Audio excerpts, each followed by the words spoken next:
What's up, guys? This is Coach Grant with First Down Training, and today we're going to be breaking down some great drills for quarterbacks to be able to throw 10 yards further and increase their arm strength. So I hope this video helps you guys out. Let's get started. Before we get into these great quarterback drills that you guys can do, fellas, I want to talk to you about a great opportunity this offseason we have for quarterbacks. We are traveling out to 11 more states across the country for 2-day-long QB and wide receiver training camps. Next up on our camp tour, we will be coming out to Dallas, Texas. Then we'll be coming out to the DMV area, St. Louis, Missouri. Then we'll be heading out to Honolulu, Hawaii, Boston, Massachusetts, Cleveland, Ohio, Austin, Texas, Newark, New Jersey, Seattle, Washington, Denver, Colorado, and Los Angeles, California. So if you guys are a quarterback and would like to train with us while we are in one of those cities, if we're coming local to you or you would like to travel, check out that very first link in the description below. We'd love to have you out to one of our off-season camps where we can help you get better, myself and my staff of coaches. So check out that link below if you want some more information. Let's get back to this video.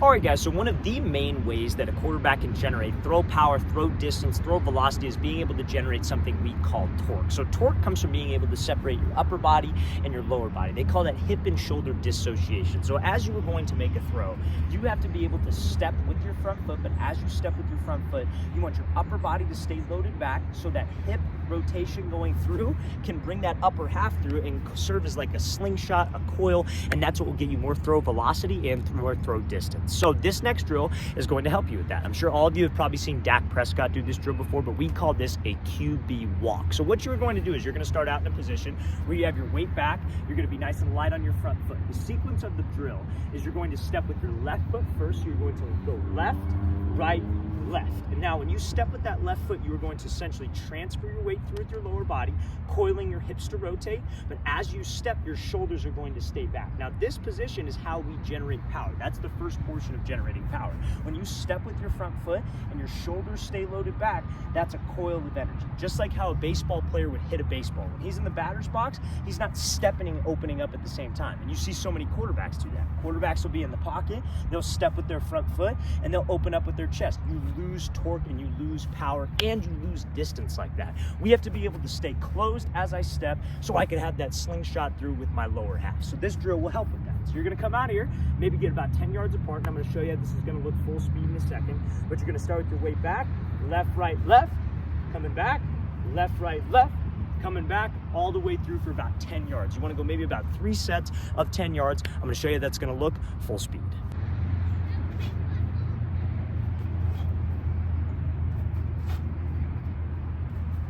All right, guys, so this next drill we're going to be talking about is something called a straight jacket. So a straight jacket is going to be working on essentially the same things as the QB jacket or the QB walk worked on, but it's going to be the full rotation of the throw. Because that QB walk that we just did, that was where you keep your shoulders back and your hips are shooting through. Now, this next drill is going to be the full rotation, like I said. So your arms are literally going to be in a straight jacket, and what you're going to do, it's the same type of sequence, that left, right, left, but we're going to start out here. Weight's going to stay back. You step with the left foot, you step with the right foot, and if you're a lefty quarterback, it's the opposite, obviously, but when you step with the right foot, we're going to transfer, shoulders stay back, but now those hips can bring the upper body through. Now, one of the key things to being able to generate torque and velocity on the throw, right? What was it called?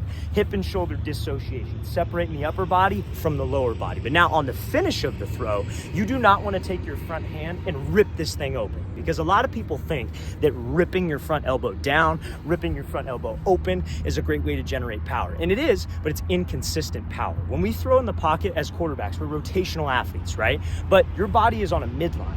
If your front elbow rips down for power, what do you think your arm's going to do? It's going to come up high, so I could miss high, I could come down and miss low, or if I rip open, my arm can come wide and I miss left to right. Now, not only that, you will lose torque. If you guys even have that dissociation position, but everything opens at the same time, you lose torque and you lose that snap to your release. On the finish of every single throw, we need to go back and stay square so I have that acceleration with my arm and I can get to extension, which is how I generate power. This drill is great for that. We don't want to do this straight jacket drill, starting out here, weight back, hitch up, and then rip open with my shoulders. That's not realistic. What we want to do is we want to let my hips bring the shoulders through, generate torque in the throwing sequence. So we go left, right, left, I step, the hips bring the upper body through. When it comes down to throwing, it's all about your throwing sequence. The first part of every throwing sequence, you have to step. When we step, then the hips. And as the hips go, the shoulders trail behind. That's what this works on. It works on a full throwing sequence. So I'm going to show you how this thing's going to look full speed.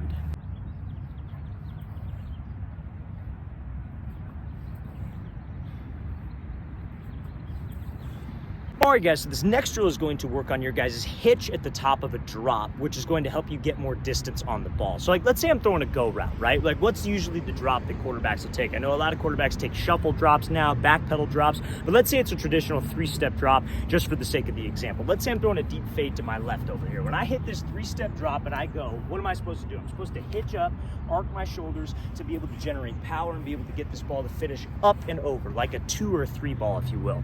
Now, one of the easy mistakes that quarterbacks will make is that they'll hit the top of this 3-step drop, they'll hit their 3rd step, they'll have weight on their front foot, but they leave that weight on their front foot. They never get their weight back to their back leg. And now, as we know, I need my weight to my back leg so I can do what with it?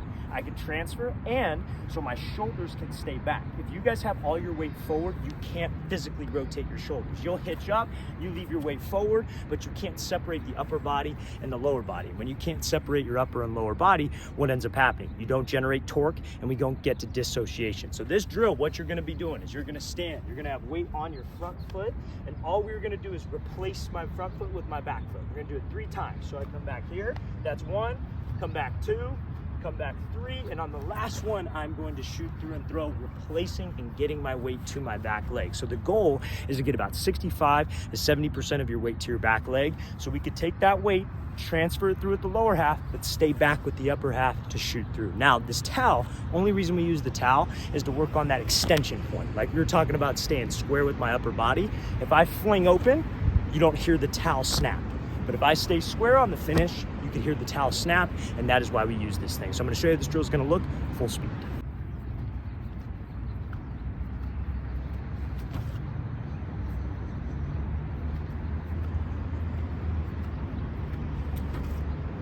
All right, guys, so the next drill we are going to be talking about for quarterbacks to increase their throwing distance is going to help you guys get rid of that overstride. So one of the main reasons that quarterbacks will lose power, lose arm strength, is they have a very long front stride. So what I mean by that is they'll get back into their base, they'll go to throw, but they will have this very long step. Now, when we have this very long step, what ends up happening? Your feet end up being super wide outside of your frame. So when your feet are super wide, you don't have any rotation from your lower half.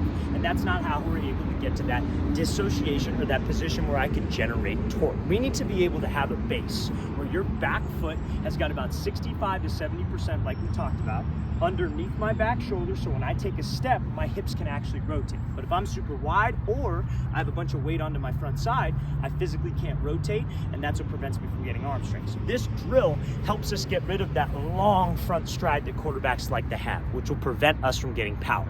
So what you're gonna do is you're gonna need a partner. You need a ball for this. You can throw it a net, you can throw it to a partner, whoever. So you're gonna stand, you're gonna have your front foot slightly open. So like you can use this yellow line for reference.